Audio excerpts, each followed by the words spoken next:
అందరికీ నమస్కారం. FLS mock test 1 ఎలా నిర్వహించాలి, వాటికి మార్కులు ఎలా వేయాలి, వాటి ఫలితాల నమోదు ఎలా చేయాలో ఈ వీడియోలో మీకు వివరించి చెప్తాను. వీటితో పాటు మరికొన్ని అంశాలు, ముఖ్యమైన ఇంపార్టెంట్ ఇన్ఫర్మేషన్ ఎఫ్ఎల్ఎస్కి సంబంధించి మీకు ఈ వీడియో పూర్తిగా చూడండి. దీనికి సంబంధించి ఎలాంటి డౌట్ ఉన్నా మీరు క్లారిఫై చేసుకోండి. ఇప్పుడు ఎఫ్ఎల్ఎస్ మాక్ టెస్ట్ 1 నిర్వహణ అనేది ఖచ్చితంగా డిసెంబర్ 31 లోపల నిర్వహించాల్సిన అవసరం అయితే ఉంది.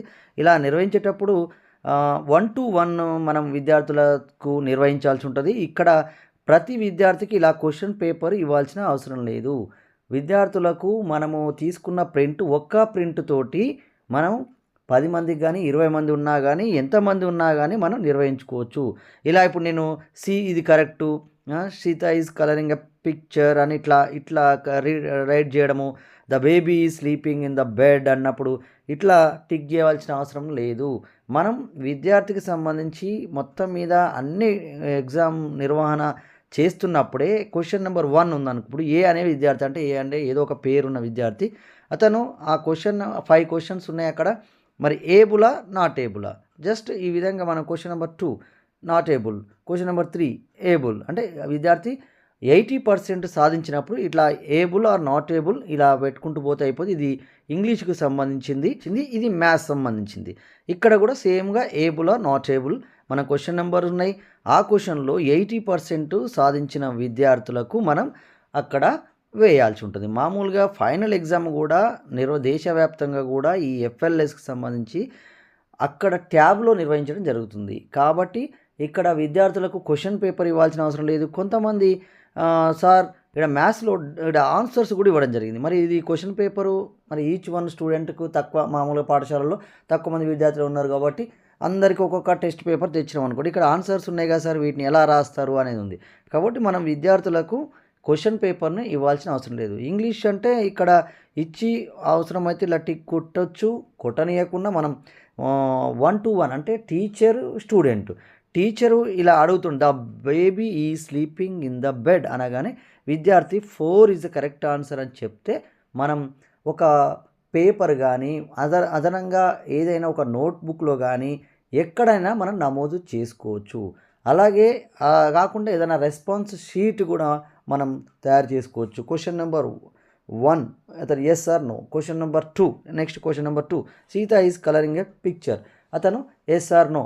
ఇలా ఈ ఇంగ్లీష్ సంబంధించి ఒక క్వశ్చన్ నెంబర్ 1కి సంబంధించి ఒక 5 క్వశ్చన్స్ ఉన్నాయి కదా, ఈ 5 క్వశ్చన్స్ ఎంతమంది చేయగలిగిర్రు అంటే ఎన్ని చేయగలిగిండు, ఎంత సమయం తీసుకుండు అని. ఇది రెస్పాన్స్ షీట్ మాక్ టెస్ట్. మొత్తం మీద రాత పని మనకు ఎక్కువగా అవుతుంటుంది కూడా.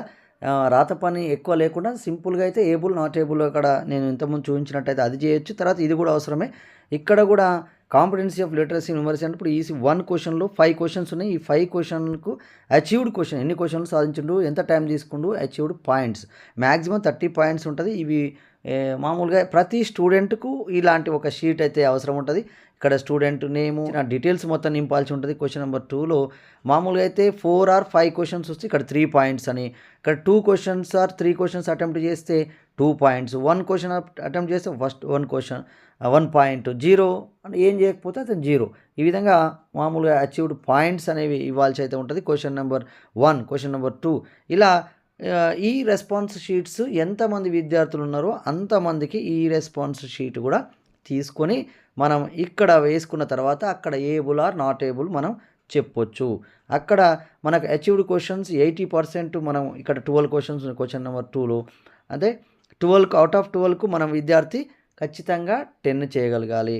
ఇక్కడ 100 మామూలుగా లెటర్స్ ఉన్నాయి. ఆ 100 లెటర్స్ 80 or 100 లెటర్స్ చదివితే విద్యార్థికి 3 పాయింట్స్ ఇవ్వడం జరుగుతుంది. తర్వాత ఎన్ని అచీవ్ చేయగలిగిండు అనేది ఇక్కడ 80% ఉందా లేదా అనేది మనం చూసుకొని ఎవరైతే 3 పాయింట్స్ ఇక్కడ టైం టేకన్ అచీవ్డ్ పాయింట్స్ ఏదానికైనా 3 పాయింట్స్ వస్తే అతను అచీవ్ చేసినట్టు. ఏదైనా 3 పాయింట్స్ అంటే ప్రతి క్వశ్చన్కు ఇక్కడ 3 పాయింట్స్ వచ్చినట్టయితే అతను అచీవ్ చేసినట్టు. 3 పాయింట్స్ రాకుండా 2 పాయింట్స్ వస్తే నాట్ ఏబుల్ అంటే అచీవ్ కాలేదు ఆ క్వశ్చన్ నెంబర్కి.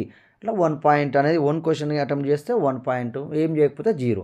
ప్రతి విద్యార్థికి ఇది స్కూల్ మండల్ మరి స్టూడెంట్ నేమ్ తోటి ఎంతమంది విద్యార్థులు ఉంటే అంతమంది విద్యార్థులకు ఇంగ్లీషు, మ్యాథ్స్‌కు సంబంధించిన పూర్తిగా ఇక్కడ రెస్పాన్స్ షీట్‌లో నమోదు చేసినట్టయితే ఎవరికైతే లాస్ట్ ఎండ్‌లో 3 పాయింట్స్ వస్తాయో దానికి ఇప్పుడు క్వెషన్ నెంబర్ 7లో 6 ఉంది. 6 క్వెషన్స్ ఉండడం జరుగుతుంది.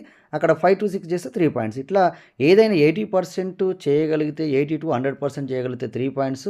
ఇలా ఇంగ్లీషు, మ్యాథమెటిక్స్ సంబంధించి ప్రతి విద్యార్థికి ఒక రెస్పాన్స్ షీట్ అయితే ఇది ప్రింట్ తీసుకొని, లేకపోతే మనం పేపర్ పైన రాసుకొని కూడా వీటికి సంబంధించి మనం వేసుకోవచ్చు. దీన్ని రికార్డ్ చేసుకొని దీని ఆధారంగా విద్యార్థులకు ఎఫ్ఎల్ఎస్ ఐటెం బ్యాంకు సంబంధించి ఏ విభాగంలో ఏ క్వశ్చన్లో విద్యార్థి వెనకబడి ఉన్నాడో ఆ క్వశ్చన్కి సంబంధించి అతను ఎంత టైం తీసుకున్నాడు, ఇవన్నీ కూడా మనకు ప్రతి విద్యార్థి సంబంధించి డీటెయిల్స్ ఉన్నట్టయితే దానికి సంబంధించి మనం ఎఫ్ఎల్ఎస్ ఐటెం బ్యాంక్లో బాగా ప్రాక్టీస్ అయితే చేయించాల్సిన అవసరం అయితే ఉంటుంది. ఆ విధంగా మనం చేయించుకుంటూ వెళ్ళాలి. ఈ విధంగా 1-to-1 మనం అయితే నిర్వహించుకోవాలి. అంటే కాకుంటే ఒక్క రోజే నిర్వహించాలని లేదు. ఒకరోజు ఇద్దరు విద్యార్థులకు, ఒకరోజు మరో ముగ్గురు, నలుగురు, అలా మీ పాఠశాలలో ఎంతమంది విద్యార్థులు ఉన్నట్టయితే ఇప్పుడు 6 విద్యార్థులు ఉంటే అట్లా 6, నలుగురు ఉంటే నలుగురు, ఆ విద్యార్థుల పేర్లు రాస్తూ ఏబులా నాట్ ఏబులా ఇక్కడ సింపుల్గా మనం మాక్ టెస్ట్లో 1-to-1 అడగడం ద్వారా మామూలుగా అయితే చాలా వరకు విద్యార్థికి క్వశ్చన్ పేపర్ అయితే ఇవ్వాల్సిన అవసరం లేదు.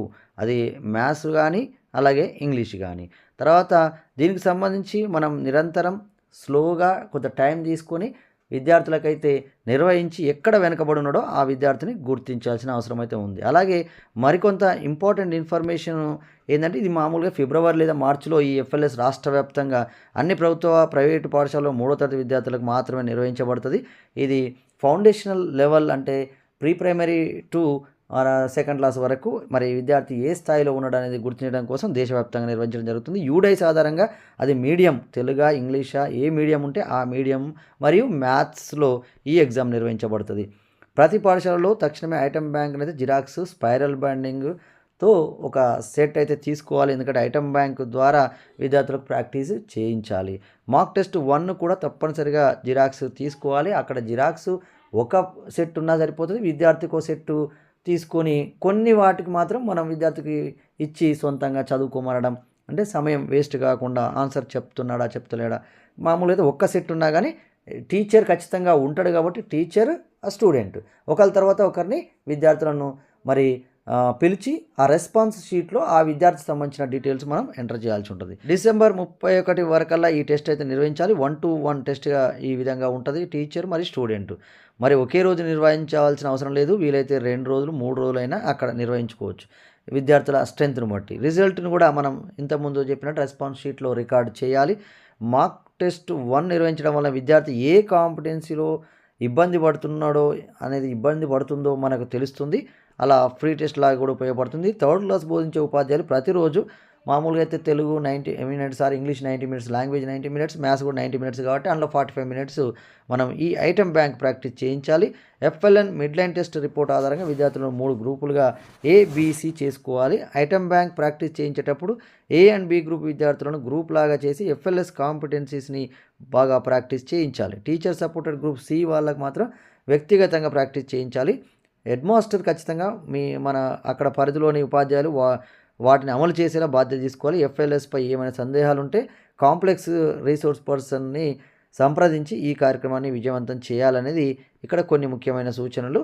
ఈ విధంగా ఇందులో మీకు ఇంకేమైనా డౌట్స్ ఉంటే మీరు కామెంట్ చేయండి. I will clarify your doubts. Thank you.